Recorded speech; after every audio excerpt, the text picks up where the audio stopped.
Hello, everyone. It's your boy Terrence here with Hollywood Already Did It with back-to-back days of trailer rewind. Yesterday was all about Men in Black. Today, it's all about Shaft. Shut your mouth. I'm just talking about Shaft, and I can dig it.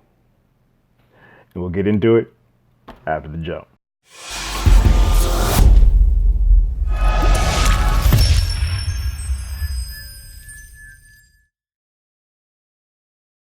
So you guys don't know, Shaft is a franchise or series that originated in 1971, played by Richard Roundtree.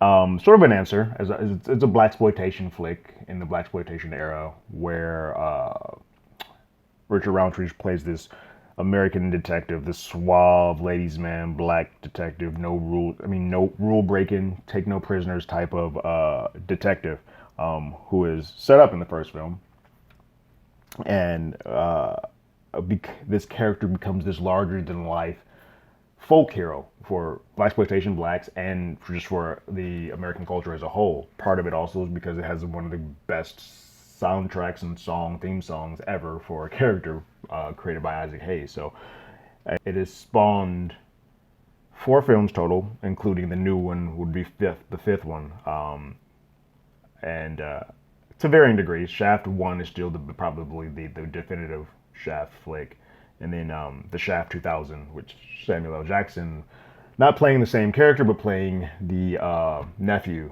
of that original Richard Roundtree Shaft. So it has become this now larger than life thing, with the new one looking like our nephew, played by Samuel L. Jackson, now has a son that is a Shaft as well, and also a John Shaft. So let's look at the trailer and see what they got, okay? First one came out in 1971. Now, I have seen the first Shaft, but it has been a long time. Obviously, I'm not that old. I did not see the original in the theater. I did not see it probably until like my mid to late teens, and unfortunately, it looked so dated that I didn't really have an interest to see it until the John Singleton Shaft came out in 2000. But let's go ahead and kick this trailer off in one, two, three.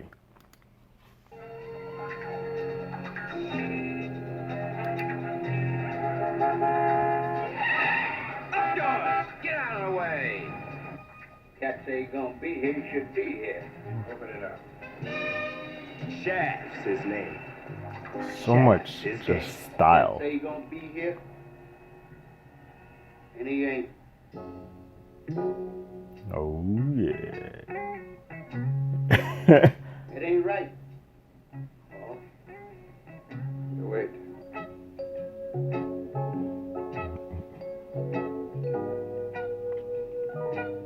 That's some cold shit. Did they just show like a black ass in the middle of the Throw trailer? my man Leroy out the window.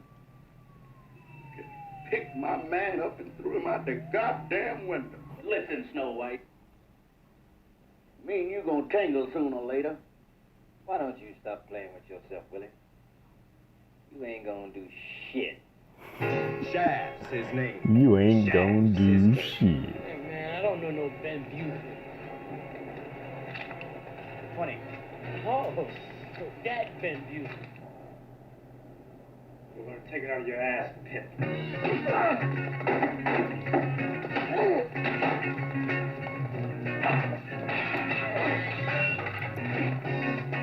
I'm looking for a nigga named John Shaft.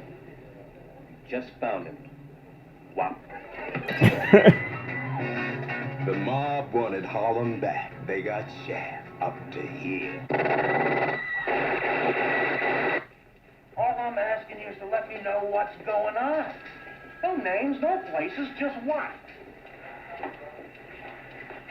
Okay, Tom, use up your minute. Get out. Don't tell me, man. Where, gun? Look here. Goddamn.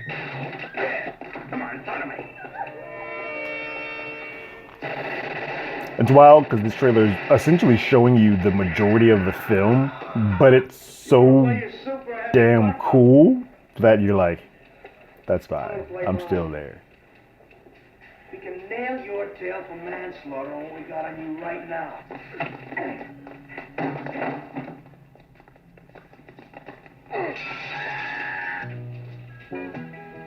It's so over the top but it's great, and that's how like the black exploitation films are. If you ever seen Black Dynamite, which kind of Black Dynamite is the spoof of these type of films, like Austin Powers is to Bond.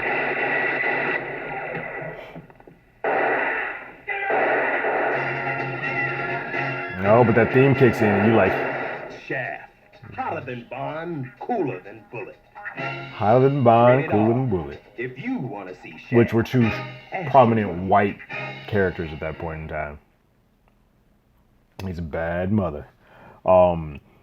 That film created a sequel where Shaft went to Africa. No, Shaft's Big Score was next. Then Shaft went to Africa, and there was a television series, very short-lived, that was a toned-down version of who Shaft was. Didn't really work for the networks, especially having a black lead, and then you neuter what he is about.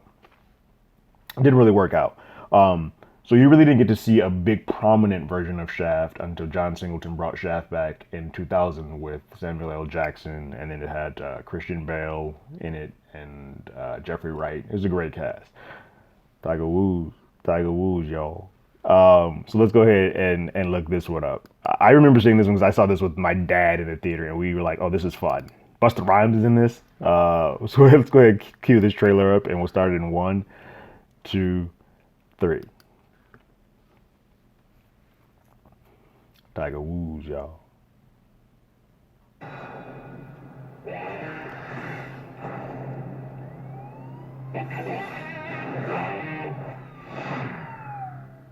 remember me.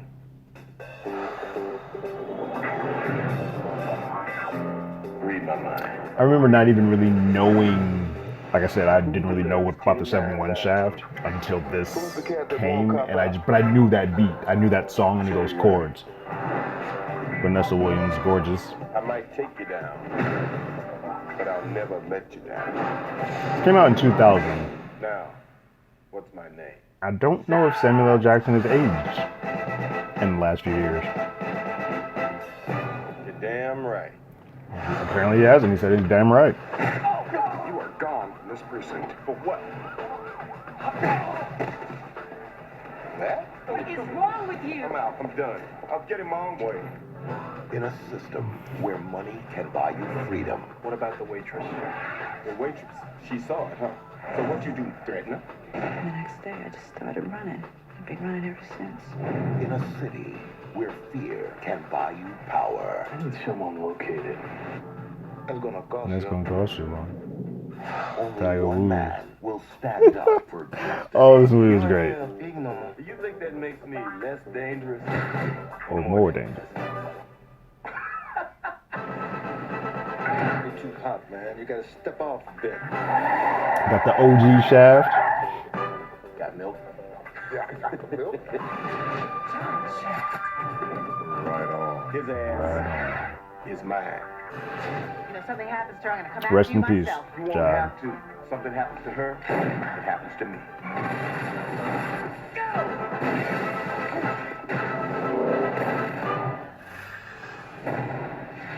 Any questions? Can you dig it? Can you dig it? Who is the man? I own this movie. I like this movie a lot. It's one of my favorite of the John Singleton stuff. It's not his best, but it's a really fun film. It's a fun to go back to Shaft.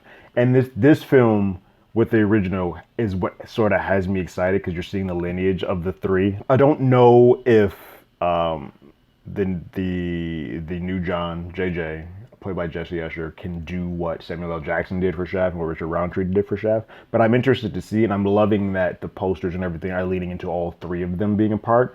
I will say, some of my disconnect originally from the first couple of trailers was that it looked like it was leaning too much into being a comedy and not enough into the action, whereas the first one is a blaxploitation action flick, the second's an action movie, but if this becomes more of a comedy action, I'm okay with that because I do think some of the things that happen in that first Shaft with the blaxploitation stuff and the womanizing just doesn't translate as well to cinema today as it did back then. But are you interested to see what happens in Shaft, the new one?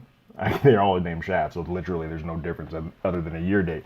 Are you interested in seeing what happens in Shaft 2019? Not to be confused with 71 or 2000. If you are, go ahead and leave your comments in the comments below. Let us know what you think about it. Are you a fan of the Shaft franchise? Do you want to see this continue? Do you want to see what this culmination of the three films, 5 films, but the three main films feels like? Leave your comments in the comments below. Let us know what you think about it. If you haven't subscribed, go ahead and subscribe to the channel. Ring that bell. Become a founder of the channel. First 500 folks here. I'll give somebody something nice hanging around, letting everybody know about the play. If you want to hit us up on Twitter, you can find us at Hollywood80i. If you want to email us at HollywoodAlreadyDidIt@gmail.com. Also, if you haven't listened to our podcast, you can find that on Apple Podcasts, Spotify, Google Play, anywhere that plays podcasts. This current episode, we talked about the very sad nature of how the X-Men franchise came to a close in Dark Phoenix. But like always, I got my ticket. You got yours?